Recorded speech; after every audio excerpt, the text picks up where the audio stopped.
Hello guys, welcome back to the channel. In today's tutorial, I'm going to show you how you can create certificate using Microsoft Word.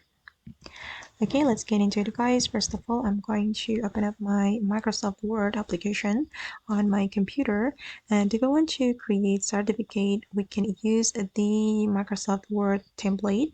You can go to the more template option, then here you can search for the certificate template.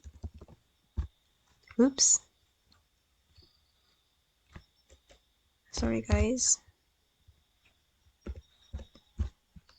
Okay, and as you can see guys that there are a bunch of certificates we can use, and then you just need to choose the style that you like, and for me I'm gonna go with this one.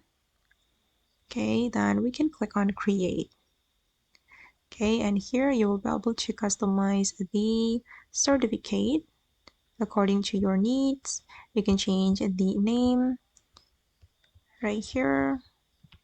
Just type in the name you want to give certificate to, like this. And okay guys, that's all the way to create certificate in Microsoft Word. I hope this tutorial will be useful for you. Thank you so much for watching, and see you in the next video.